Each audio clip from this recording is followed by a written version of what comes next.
Ćao ljudi, dobrodošli u još jedan Mobile Data video. U ovom klipu ćemo da vam pokažemo kako da uradite hard reset kroz recovery na Huawei P10 modelu. Dakle, prvo ugasimo uređaj i onda korištenjem kombinacija tipki pristupamo recovery meniju. Kombinacija tipki za P10 model jeste tipka za pojačavanje tona i za paljenje uređaja.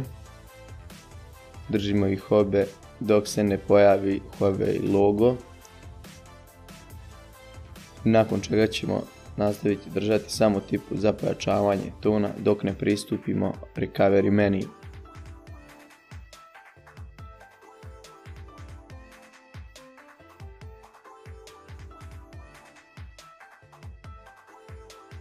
Ovako izgleda recovery meni na P10 modelu.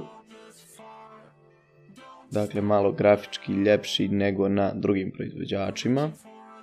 Tipke za kretanje kroz meni su tipke za pojačavanje i smanjivanje tona, a potvrdna tipka nam je tipka za paljenje uređaja. Biramo opciju Wipe Data Factory Reset, nakon čega će uređaj da obriše unutrašnju memoriju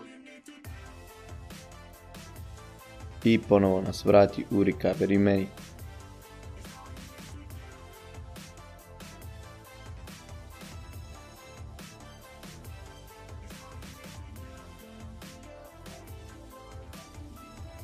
Kada je reset završen, opet se nalazimo u recovery meniju i biramo opciju Reboot System Now, potvrđujemo je tipkom za paljenje uređaja.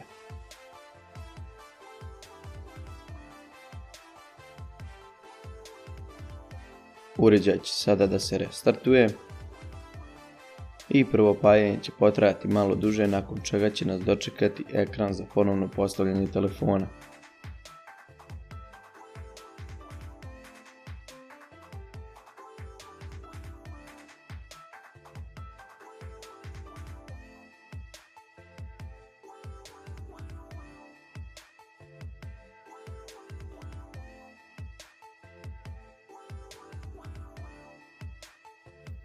Ovim je proces reseta završen.